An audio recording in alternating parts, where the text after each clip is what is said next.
Vamos lá, galera, passei mais um exercício para vocês aí, exercício referente a uma estrutura metálica. Olha só, vamos supor que eu tenho uma viga, tá? Essa viga ela está pinada em A, pinada em D, pinada em C, ela tem uma barra, uma haste para suportá-la, tá? E lá na ponta da viga, vamos supor que eu tenha alguma carga, ou isso aqui seja um guindaste fixo de parede aqui, né? Onde eu tenha apenas um suporte aqui com uma catraca para levantar e abaixar aí, para levantar e baixar um sistema de guincho aí, né? Sei lá, alguma coisa do tipo, tá? Onde ele precisa suportar uma carga de 4 kN. E aí eu pedi para calcular as reações em A e em D, tá? Então, eu tenho que A, C e D são pinados, todos esses daí são pinados, e eu peço para calcular essas reações aí. Uma coisa que a gente sempre fala, quando a gente começa o exercício, é fazer o diagrama de corpo livre. E em um diagrama de corpo livre, para mim o interessante é a minha viga. Eu posso estar desenhando a minha viga com a minha haste dessa forma aí, ó, tá? Sem problema nenhum. Ou eu posso desenhar a minha viga sem a minha haste. E lembrar que um dos vínculos que eu tenho da minha viga com outro elemento é viga e parede no ponto A, ele tem um tipo de vínculo, viga e a minha haste no ponto C. Então, as forças que eu vou ter, conhecida, carga externa, 4 kN, e eu tenho aqui, no ponto A, se ele é pinado, AX e AY. E lá no ponto C, se ele é pinado, eu também tenho CX e CY. Representei ele aqui dessa forma, tá? Mas ele está em cima do ponto, beleza? Só que tem uma característica importante aqui, olha só. Temos 4 incógnitas.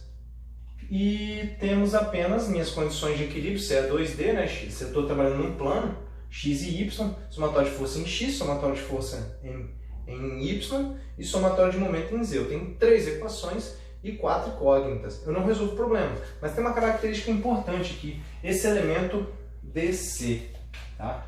Vou pegar esse elemento DC aqui só para a gente fazer uma análise bem rapidinha.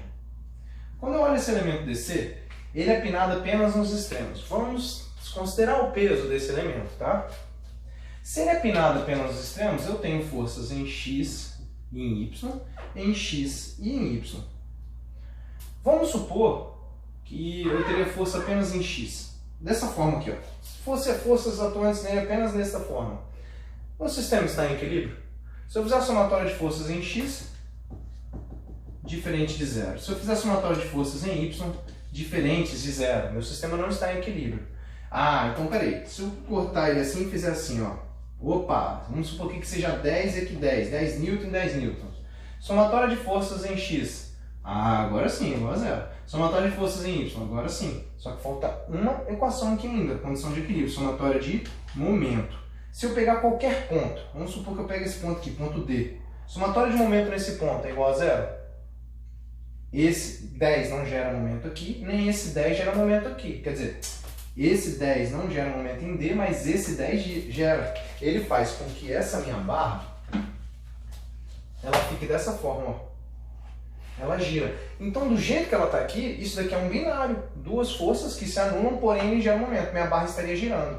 E uma característica importante para que isso não aconteça, igual a gente já falou, é que quando eu tenho um elemento que ele tem forças em apenas 2 pontos, quando ele é pinado, ele tem forças em 2 pontos, é que as forças que atuam nele estão na mesma linha desse elemento. Isso é, ou ele sofre tração, ou ele vai sofrer compressão. Por quê? Porque na hora que eu olho esse elemento, se essa força aqui, F e F, elas têm intensidades iguais, então na somatória de forças elas se anulam, e quando eu olho ela, uma anula a outra. Uma anula a outra em termos de momento. Se eu pego esse ponto aqui, ele gera momento nesse ponto aqui? Não, porque as duas, a linha de ação passa por ele. Ele gera momento no ponto C? Nenhuma das duas. Então eu tenho também que a somatória de momento é igual a zero. Tá? Ah, e se eu pegar um ponto aqui fora? Ah, beleza, peguei um ponto aqui fora.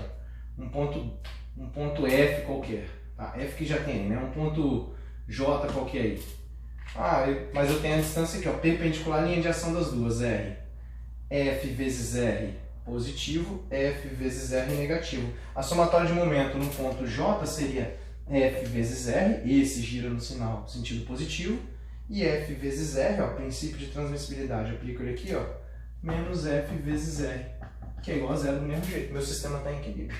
Então uma característica importante é, se eu tenho um elemento que ele é pinado nos extremos, desconsiderando o peso dele, a gente vai falar isso lá entre listas, tá? Vamos conversar um pouco mais sobre isso. Eu tenho que a força que atua nele, para ele estar em equilíbrio, a força está na mesma linha dele. Ou ele sofre compressão, ou ele sofre tração, tanto faz. Então, olhando aqui, vocês acham que esse elemento, na hora que eu faço uma força aqui, né? Eu tenho ele aqui então assim, e eu tenho esse braço aqui. Na hora que eu faço uma força aqui, ó, você acha que ele sofre compressão ou ele sofre tração? Né? O mais provável é que ele sofra compressão. Tá? Bom, se ele sofre compressão, essa força aqui que está agindo nele, né? Vou botar aqui as forças de compressão que estão agindo nele. Uma força em D e uma força em C. Se ele sofre compressão, significa que alguém está fazendo força nele. Quem é que faz a força aqui nesse ponto C nele? Nesse ponto C, quem faz ele comprimir é a viga. A viga gera uma ação, devido a essa carga, ela gera uma ação aqui no ponto C, que faz ele forçar a barra para baixo. E a parede não quer deixar ela movimentar para cá, e ela força contra, gerando uma força de reação também. Então eu tenho que FC é igual a FD, e nesse caso a minha barra está sofrendo compressão. Bom, estou supondo que sofre compressão. Aparentemente parece que sofre compressão. Vamos calcular e ver se realmente é isso. Tá? Bom, se a viga faz uma força de compressão nele, o que ele faz com a viga? Bom, se a viga está forçando ele para baixo, o que a haste faz na viga de novo? Ela gera uma reação. Então ela gera uma reação nesse sentido aqui, ó. E nessa direção. Mesma direção, os dois têm o mesmo ângulo, tá? Mesmo ângulo. Porém, sentidos contrários, porque uma é ação e a outra é reação, tá? Então, pensando dessa forma, eu tenho aqui 1, 2, 3 incógnitas só e 3 equações de equilíbrio. E essas duas aqui, Cx e Y, são componentes dessa minha força Fc, que a gente pode calcular ela tranquilo. Vamos calcular então. Qual o valor de alfa aí? 1,5, alfa é igual a 45 graus. Não precisava não precisa nem de calcular, né? Eu tenho que alfa aí é 45 graus. Beleza. Vamos lá fazer nossas contas então. Então eu tenho o ângulo de 45 graus. Vou botar aqui 45 graus. Vamos começar a calcular. Quantas incógnitas eu tenho em x? AX e a componente de FC, CX, né? AX e CX. Se eu fizer a somatória de forças em x, eu não resolvo o problema. Eu tenho duas incógnitas e uma equação, né? Vou escrever aqui, né? Então eu tenho minhas condições de equilíbrio, que é somatória de forças e somatória de momento igual a zero. Então se eu fizer a somatória de forças em x, eu tenho AX mais CX, eu não resolvo o problema. Galera, última vez que eu vou começar a fazer isso aqui. De agora em diante, a gente vai... Vamos otimizar os nossos cálculos. Olha só.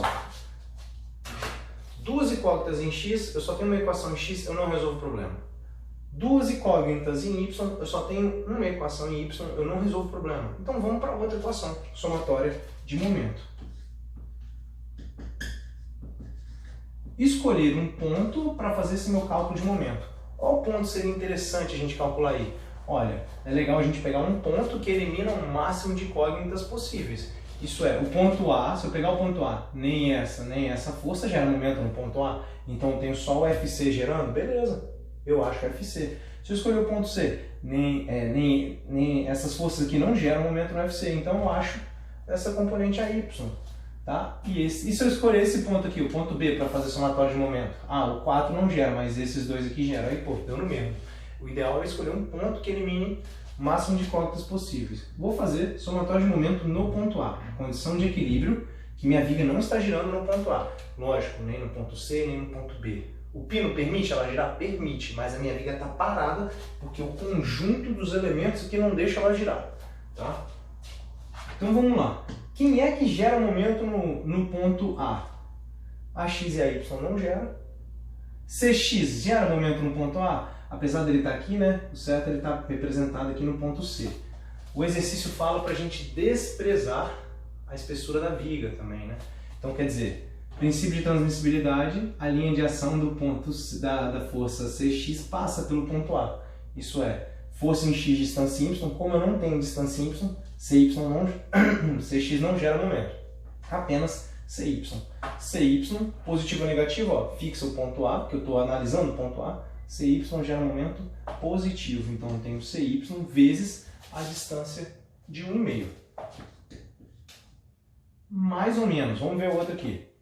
4, positivo ou negativo? Negativo, menos 4 vezes a distância total do ponto A até o ponto B, 3 metros. Quando eu faço essa análise, eu tenho que CY é igual a 12 dividido por 1,5, 8 kN. Então eu tenho que CY é 8 kN positivo. Tá? Olha só, se o ângulo é de 45 graus, significa que suas componentes também são iguais. Então eu tenho que CX é igual a CY, que é igual a 8 kN. Se eu quiser achar FC, né?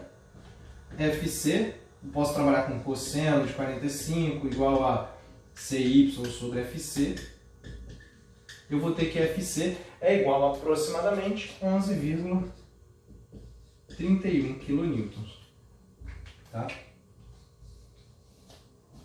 Beleza, achei FC e olha só, eu achei o FC positivo. O que significa? Que eu indiquei ele aqui corretamente. A barra está empurrando a minha viga, a barra empurra a minha viga. Se a barra empurra a minha viga está empurrando a minha barra. Então, realmente, a minha barra sofre compressão. Galera, isso em estruturas é importantíssimo, porque eu vou dimensionar uma barra para suportar essa carga. Eu posso chegar lá tem algum elemento já pronto, a barra fala, eu quero uma barra de tantos metros para suportar essa carga. Né? Mas a gente vai aprender a dimensionar isso lá em resistência de materiais depois. Tá? Em mecânica de sólidos a gente continua aprendendo isso. Beleza, até aqui ó, de boa. Agora a gente vai calcular o resto. Vamos calcular o CX? Somatória de força em X igual a 0. Vamos calcular o AX, perdão. As forças que eu tenho em X aí, olha. AX positivo mais CX positivo. Então eu tenho que o AX é igual a menos CX. Isso significa que o AX é igual a menos 8 kN. Galera, sinal negativo. O que significa esse sinal negativo? Que a minha reação não é para lá, a minha reação é para cá. Como assim minha reação é para cá? Espera aí, olha só, a minha viga está aqui bonitinha.